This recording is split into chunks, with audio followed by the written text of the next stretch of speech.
Your worlds will burn, and your empire will crumble to ash, Gary Kennedy snarled, slamming his fist on the table as he faced the Chancellor of the Brunali Empire via hologram.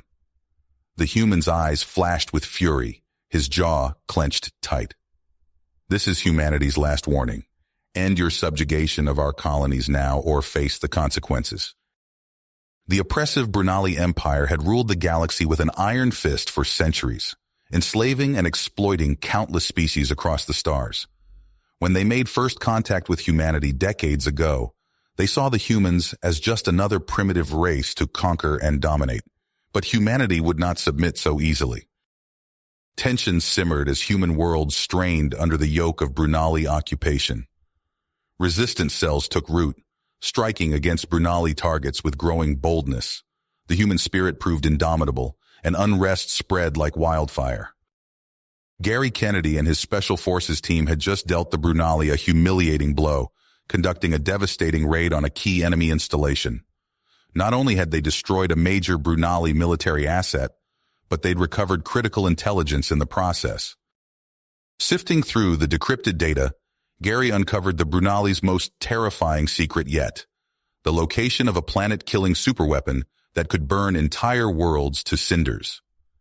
With this godlike power, the Brunali Chancellor planned to make an example of the rebellious human colonies, annihilating them utterly as a warning to any others who dared defy Brunali rule. Now, the very survival of humanity hung in the balance. Gary had to infiltrate deep into Brunali space and sabotage that superweapon, no matter the cost. He'd need to assemble the deadliest team of human warriors for a desperate, odds-defying mission. Every tick of the clock brought the Brunali closer to unleashing Armageddon. Failure was not an option. Humanity's fate would be decided in the most pivotal battle in galactic history. Gary and his soldiers would lay down their lives if needed to stop the Brunali before they could exterminate billions of human lives in a single cruel stroke. No price was too high. This was humanity's last stand. Acting on the intel gathered from the daring raid, Gary Kennedy wasted no time assembling his crack squad for the critical mission to take out the Brunali superweapon before it could unleash genocide on human worlds. He picked the best of the best, Jack Reacher, a hardened demo expert who'd been blowing stuff up since before Gary was born, Akira Tanaka, a hacker savant who could slice through the toughest Brunali cybersecurity without breaking a sweat, and Sergeant Mike Bull Thompson, a bear of a man and close-quarters specialist who'd snap a Brunali spine as soon as look at one. They procured an experimental stealth ship, state-of-the-art, and untested, fresh out of the human R&D labs. It was their only shot at infiltrating deep into Brunali space undetected, and they'd have to pray it held together. With no time to waste, Gary and his team boarded the sleek vessel and punched the coordinates for Brunali territory, activating the bleeding-edge cloak tech. The ship sliced through the void like a ghost, its emissions signature and radar profile reduced to near zero. They held their collective breath with each parsec crossed, pulses pounding each time they picked up Brunali ships on long-range scans. But the stealth tech held, and they managed to covertly arrive at their target destination unnoticed. The remote moon base where the Brunali were putting the finishing touches on their planet-killer weapon. Intel showed 3 heavily armed garrisons encircling the complex, overlapping fields of fire covering every approach vector. Brunali warships patrolled in lazy orbits overhead, ready to vaporize any unauthorized ships that ventured too close. Gary knew they'd only have one shot at this, and a snowball's chance in hell of getting out alive. He took the ship in low and hot, skimming the pockmarked lunar surface at a nausea-inducing altitude. At his mark, Akira killed the power, every system going dark except minimal life support. The ship was now flying on nothing but its own inertia and Gary's skill, a chunk of composite and ceramic gliding through space on pure manual control. Gary wrenched the control stick hard, and the ship banked into a canyon snaking along the crater-scarred surface. The walls rose up on either side of them, jagged stone blurring past the viewports at breakneck speed. With a final gut-wrenching twist, Gary deftly maneuvered the ship through a dogleg turn and settled it in the concealing shadows of the canyon. "Smooth flying, boss," Bull said, looking a little green around the gills as he unbuckled from his acceleration chair. Gary allowed himself a tight grin as he and the others started suiting up. They ran the final checks on their gear: plasma carbines, breaching charges, shaped munitions, and plenty of DT cord. Jack, ever the demo man, was practically salivating. "All right, we'll advance on foot from here," Gary said, sealing his battle armor and slamming a fresh plasma cell into his rifle. "We've got the access codes we pulled from that Brunali server. Should get us through the service entrance on the eastern quadrant. Jack, get the ship rigged for remote pilot. We're damn well going to need it for a fast getaway." As they moved out, Gary couldn't shake the feeling that everything had been too easy so far. But this was no time for second guesses. They had a planet killer to neutralize, and humanity's fate hanging in the balance. He set his jaw and pushed forward. The unknown perils ahead be damned. They reached the east service access without incident. A pair of bored-looking Brunali guards flanked the sealed blast doors, cradling plasma lances. Gary interfaced with the door panel and transmitted their pilfered clearance codes, silently mouthing a prayer to whatever gods watched over desperate fools and soldiers. The panel blinked green, and the heavy doors ground open. Gary and the others marched through, not daring to breathe. The guards barely paid them a second glance, apparently fooled by the Brunali combat armor they'd donned. They followed the twisting service tunnels into the bowels of the complex, guided by the incomplete schema Akira had pulled from the Brunali data trove. The place was a warren of interlocking corridors and chambers, crawling with Brunali soldiers and technicians. They kept their eyes forward and their fingers on their triggers, playing the part of the Brunali as best they could. Akira tapped rapidly at the wrist computer he'd brought, face scrunched in concentration. "I'm in their systems," he whispered over their encrypted comms. "Feeding the security cams false data and disabling internal sensors. Should make us ghosts on their network." Gary nodded grimly. "Let's pick up the pace. Sooner we get this done, the better." They hustled through deserted maintenance passages, every nerve singing with tension. Just a little farther, Gary told himself. Just a little more, and they could blow this place to atoms and get the hell out. The clack of heavy boots on metal decking snapped his focus forward.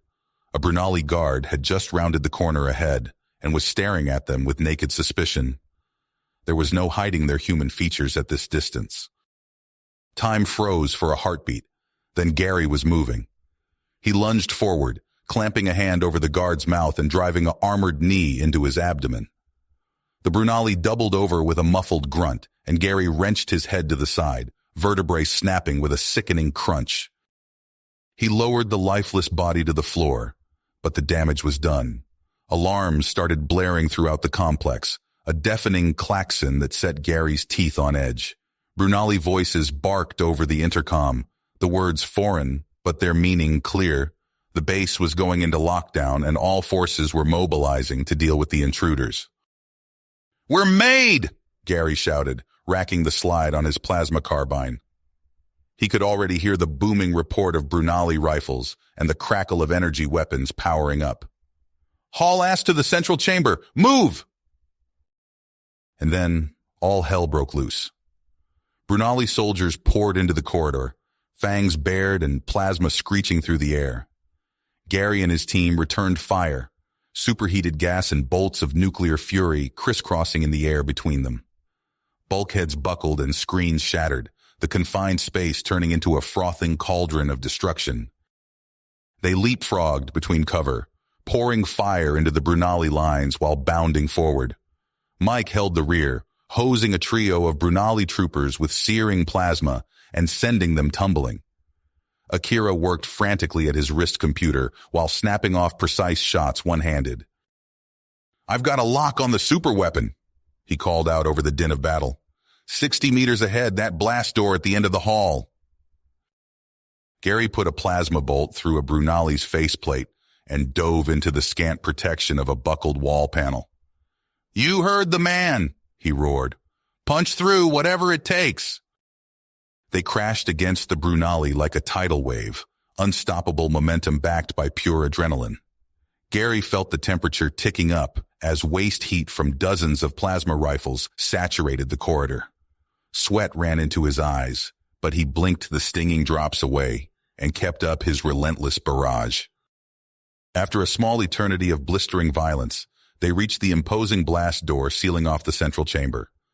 Gary slapped the door controls, but the panel flashed angry red. The Brunali had manually locked down the room from inside. "Jack!" Gary shouted, putting his back to the sealed door and spraying the approaching Brunali troops with suppressive fire. "Get this thing open now!" The demo expert was already slapping breaching charges onto the unyielding metal, arming them with frantic haste. Akira and Mike crouched on either side, squeezing off shot after shot into the oncoming horde. "Fire in the hole!" Jack bellowed, pounding his fist down on the detonator. The shaped charges erupted in an eye-searing flash, the directed blast warping the door inward before shearing it off in a tortured shriek of rending metal. The explosion also triggered a chain of secondary detonations, ripping through exposed plasma conduits and electrical mains snaking along the corridor. The heat and pressure washed over Gary in a smothering wave, but he was already up and charging into the yawning opening. Brunali defenders were recovering inside, shaking off the daze of the unexpected blast, but Gary and his team were on them in a flash. Plasma bolts crackled back and forth at near point-blank range. Gary saw Mike take a glancing hit to the shoulder, the big man roaring in pain but not slowing down as he barreled into a cluster of Brunali. From the corner of his eye, he saw Akira get tagged by a rifle butt, the hacker crumpling to one knee. Gary zeroed in on the looming shape of the Brunali superweapon at the center of the vast chamber, a malevolent assemblage of exotic circuitry and esoteric power relays. The fate of humanity rested on destroying that monstrous device, but one final obstacle stood in his way, the hulking, armored form of Umbra, the fanatical Brunali general. The towering Brunali war leader hefted a crackling plasma glaive in each fist, his eyes burning with murderous intent. He hurled himself at Gary with a bloodthirsty roar, moving with speed and grace that belied his massive frame. Gary brought his rifle up, but Umbra was on him before he could draw a bead. A backhanded swipe from one of the glaives sheared Gary's carbine in half, the superheated matter blade sizzling as it split the weapon's housing. Gary cursed and let the ruined gun drop, snatching his plasma pistol from his thigh holster in a quick-draw motion. He fired from the hip, the pistol bucking in his grip as it spat nuclear hellfire at the Brunali general. But Umbra spun and twisted with preternatural agility, the bolts splashing harmlessly off his shimmering armor.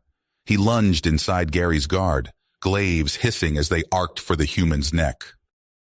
Gary dropped and rolled, feeling the wash of heat as the blades sliced the air a hair's breadth above him. He came up in a crouch and fired again, the pistol whining dangerously as he pushed it to the red line. One bolt struck Umbra's shoulder, flaring uselessly against the Brunali's energy shielding. Umbra's hissed out a cruel laugh. "Your pathetic weapons are no match for Brunali might," he sneered in thickly accented Terran standard. "Did you really think you could stop us, human? Your worlds will burn and I will feast on your charred bones." Gary snarled and surged to his feet, hurling himself at the hulking general with no thought for his own safety. He crashed into Umbra with bone-jarring force, actually driving the Brunali back a step. They grappled like enraged beasts, Umbra's glaives forgotten as he sought to crush Gary with his bare hands. Gary pounded his fists into Umbra's flanks, armored gauntlets cracking against the Brunali's battle plate. The general roared and headbutted Gary square in the face, stars exploding across the human's vision. Blood ran hot and coppery into his mouth. They separated and circled like a pair of apex predators, eyes locked as they searched for the slightest opening. Gary feinted left, then lunged right, closing inside Umbra's reach. He grabbed the general's arm and wrenched with all his might, simultaneously lashing out with an armored boot at Umbra's knee. He felt the joint dislocate with a satisfying pop, and Umbra bellowed in pain. The general lashed out reflexively, his elbow cracking against Gary's temple and sending him staggering. Gary shook his head to clear the ringing in his skull, blinking away the crimson haze creeping in at the edges of his vision. Umbra limped forward, favoring his ruined knee but still coming on strong. Gary backpedaled, trying to buy time, but the general was relentless. Umbra snatched up one of his fallen glaives and hurled it at Gary like a plasma-sheathed spear. Gary tried to twist aside, but the crackling blade took him high in the chest, puncturing his armor and searing into his flesh. He cried out as agony exploded through his torso and his chest plate splintered. He could feel his skin blackening and bubbling where the superheated metal touched bare skin. Umbra loomed over Gary's fallen form, his fang-filled maw split in a vicious grin of triumph. He raised the remaining glaive high, the matter blade humming with lethal energy. "And now, human," Umbra growled, "you die." The glaive stabbed down, and Gary only hoped Jack had finished wiring the demolition charges. Gary's finger hovered over the trigger, his mind racing. In that split second, a plasma bolt seared past his head, singeing his hair. The distraction was all he needed. He rolled to the side, narrowly avoiding Umbra's downward strike. The glaive embedded itself in the deck plating with a thunderous clang. Before Umbra could wrench his weapon free, Gary sprang up and tackled him. They grappled furiously, trading vicious blows. Gary felt ribs crack under Umbra's onslaught, but adrenaline dulled the pain. He landed a crushing elbow to Umbra's throat, sending the Brunali staggering back. "Jack, now!" Gary bellowed. A high-pitched whine filled the chamber as the demolition charges primed. Gary dove for cover as Jack hit the detonator. The world exploded in light and fury. When the smoke cleared, the Brunali superweapon lay in ruins. Umbra's broken body was half buried in the wreckage. Gary and his team limped to their feet, battered but alive. "Let's get the hell out of here," Gary grunted. They fought their way back to the ship, blasting through dazed Brunali forces. As they lifted off, the complex erupted in a chain of secondary explosions. The mission was a success, but at a terrible cost. Weeks later, Gary stood at rigid attention in the Grand Hall of Heroes on Earth. The United Human Worlds president pinned gleaming medals to Gary's chest and those of his team. "For valor above and beyond the call of duty," the president intoned, "I award you the Star of Terra." The assembled crowd erupted in thunderous applause. Gary should have felt proud, but a gnawing dread ate at him. Something about their victory felt hollow. His fears were confirmed mere hours later. In the midst of the celebrations, an urgent summons came from High Command. Gary and his team were ushered into a secure briefing room.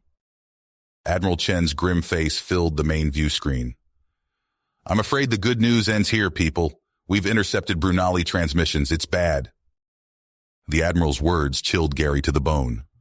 The Brunali Chancellor, enraged by the loss of his prized weapon and his best general, had doubled down on his genocidal rhetoric. Viewing humanity's defiance as an existential threat, he'd declared a scorched earth campaign of total galactic conquest. "They're mobilizing everything they have," Chen continued. "A massive assault force is already en route to our outer colonies." Gary's fists clenched. They'd struck a blow against the Brunali, but inadvertently provoked an even deadlier response. Over the next days, reports flooded in of overwhelming Brunali attacks. World after world came under relentless bombardment. Orbital defense platforms were systematically annihilated. Millions perished in the opening salvos as the Empire's fleets began their grisly process of extermination. Gary watched in horror as holographic tactical displays showed human worlds going dark. Ground invasions followed the orbital assaults. Brunali shock troops and hunter-killer drones scoured through burning ruins for survivors. "We can't stop them," Mike said, his voice hollow. "There's too many." Akira nodded grimly. "Our outer defenses are collapsing. At this rate, they'll reach the core worlds within weeks." Gary smacked his head on the briefing table. "There has to be something we can do." A priority transmission cut through their despair. It was the president himself, looking haggard and grim. "Commander Kennedy," he said, "I'm afraid we're out of options.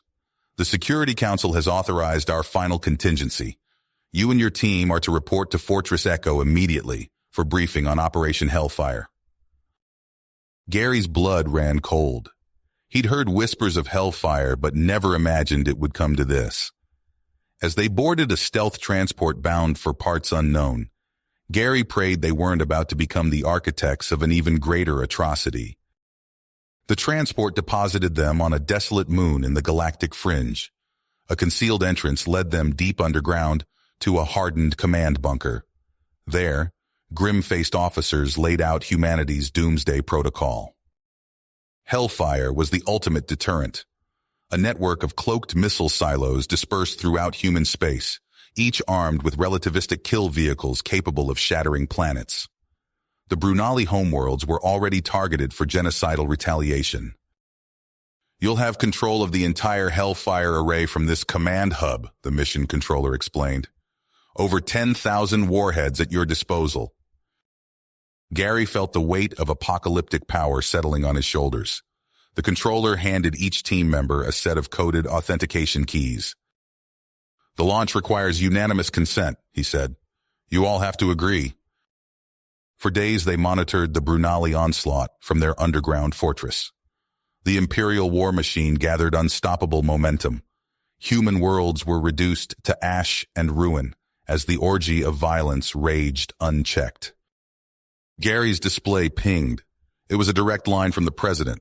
His face was ashen, his eyes haunted. "Commander Kennedy," he said, "we're out of time. You have final authorization to implement the Hellfire Protocol. May God have mercy on us all." Gary looked at his team. No words were needed. One by one, they slotted in their authentication keys. Gary's finger hovered over the final launch trigger. He exhaled slowly, thinking of the billions of lives that hung in the balance. Then he pressed down. Across human space, hardened bunker silos burst open. Wave after wave of ultra-dense missiles thundered into the void, quickly accelerating to near light speed. They streaked across the galaxy on arcing paths of cosmic vengeance. Gary watched his displays in numb silence as the first kill vehicles reached their targets. One by one, the Brunali's Imperial core worlds erupted in apocalyptic fireballs as their defensive grids were overwhelmed. By the time the final waves hit their marks, over half the Brunali Empire's populated worlds had been atomized. But the counterattack came too late to save countless human colonies from oblivion. In mere days, unrestrained violence had plunged the galaxy into a dark age. Both humanity and the Brunali Empire lay shattered. Their once shining civilizations bled white by the fires of annihilation. Gary stared at the silent displays, his mind struggling to comprehend the scope of the devastation they'd unleashed. The vast cosmic abyss between the stars seemed to mock them with its cold indifference to the suffering below. "What have we done?" Jack whispered. Gary had no answer. They'd saved humanity from extinction, but at what cost? As the cosmic firestorm began to settle, he wondered if anything would ever be the same again. The acrid stench of scorched worlds hung in the recycled air of the moon base. Gary Kennedy stared at the tactical display, a sea of red indicators showing dead or dying systems across both human and Brunali space. He rubbed his bloodshot eyes, exhaustion etched into every line of his face. "Status report," he croaked to the haggard crew around him. Jack, his second in command, stepped forward. "Air recyclers at 68% efficiency. Water reserves critically low. Food stores." He trailed off, shaking his head. Kennedy nodded grimly. They all knew the math. Without resupply, they had weeks left. Maybe less. The bunker door hissed open and Akira stumbled in, her face gaunt from months of near starvation. "I've got something," she wheezed. "A signal." The team crowded around her console as she pulled up the transmission. A weak voice crackled through layers of static. "To any survivors, I am Dr. Voss of the Brunali Science Academy. I have a solution. Genetic re-engineering, our only hope." Kennedy's eyes widened. "Can we respond?" Akira shook her head. "One-way transmission, but I've got coordinates." For the first time in months, a flicker of hope ignited in Kennedy's chest. "Plot a course. We leave immediately." The journey was treacherous. Their battered ship limped through the void, dodging fields of debris that were once thriving worlds. When they finally emerged from warp, a lush green planet filled their view screen. "It's untouched," Mike breathed in awe. They landed near a sprawling research compound. An elderly Brunali shuffled out to meet them, his eyes wide with disbelief. "Humans," he rasped. "You survived. I am Dr. Voss." Inside his lab, Voss explained his work. Kennedy listened, his legs shaking at the implications. "You're talking about rewriting our entire genetic code," he said, his voice hoarse, "erasing everything that makes us human." Voss nodded solemnly. "And everything that makes the Brunali who they are, but it's our only chance for survival." Kennedy paced, wrestling with the weight of the decision. His team watched him, their faces a mix of hope and horror. "If we do this," he said slowly, "there's no going back. We'd be ending our species as we know it." Jack stepped forward. "Commander, look at what's left out there. We're already doomed. At least this gives us a chance." One by one, the others nodded their agreement. Kennedy closed his eyes, took a deep breath, and made his choice. "Let's do it." The next weeks were a blur of feverish activity. Voss's labs hummed day and night as they synthesized the mutagenic catalyst. Kennedy oversaw the construction of automated drones to disperse the serum across known survivor enclaves. As the launch countdown began, Kennedy addressed his team one last time. "What we're about to do will change the course of galactic history," he said. "We're gambling everything on this, but it's our last, best hope." He pressed the button. Across the stars, the catalyst spread, and then they waited. The first reports trickled in weeks later. Agonized screams as the virus took hold, grotesque mutations as human and Brunali DNA twisted into new forms. With each generation, the changes accelerated. Kennedy watched it all unfold on the monitors, his face impassive. He had doomed 2 species to extinction, but from the ashes of their genetic apocalypse, something new was rising. Something that might finally break the cycle of violence that had nearly destroyed them all. As abhorrent new creatures emerged from the evolutionary crucible, Kennedy wondered what nightmarish form their redemption would ultimately take. The derelict vessel drifted through the void, its hull pitted and scarred by cosmic debris. Inside, Kennedy stumbled through corridors warped by reality-bending energies. The acrid stench of decay filled his nostrils as he navigated past walls that pulsed and writhed like living flesh.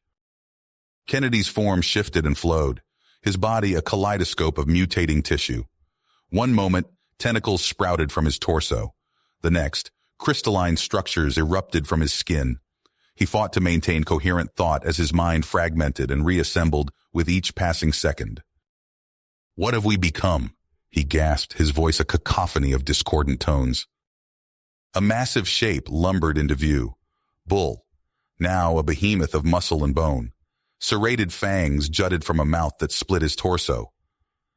"We are evolution," Bull rumbled, each word sending tremors through the ship. Kennedy recoiled as a mass of whip-like tendrils slithered past, each tipped with a pulsing node. Akira's consciousness, fractured across 1,000 nerve endings, spoke directly into his mind. "We are transcendence," her thoughts echoed. A cloud of spores coalesced nearby, forming Jack's ever-shifting visage. "We are destruction," he hissed, his form igniting and extinguishing in endless cycles. Kennedy stumbled to a viewport, gazing out at the cosmic horror they'd wrought. Shattered worlds drifted by, their surfaces crawling with monstrosities born of unchecked mutation. Vast, unknowable shapes undulated through the void, feeding on the remnants of dead stars. The psychofluid permeated everything, its will reshaping reality on a whim. Kennedy watched helplessly as matter and energy twisted into impossible configurations, the laws of physics rewritten with casual brutality. His consciousness fractured, each shard experiencing a different permutation of torment. In one, he burned eternally in stellar fire. In another, his atoms were pulled apart and reassembled endlessly. Through it all, the weight of his sin crushed down upon him. "I thought I could save us," Kennedy's fragmented mind wailed. "Instead, I've damned all existence." The ship shuddered as reality convulsed around them. The day of Etherquake had arrived, and with it, the final dissolution of all they once knew. Kennedy's last coherent thought echoed through the psychic maelstrom. What have I done? His being unraveled, dispersing across the cosmic tapestry of horrors he'd unleashed. The universe screamed as it was remade, a hellish new order rising from the ashes of sanity. And still, the abominations multiplied, spreading their viral madness to every corner of creation. You have reached the end of the story. If you enjoyed this story and want to support us, please leave a like and subscribe to our channel, and for every comment that says 88, I will heart every single one of them. Thank you for your time.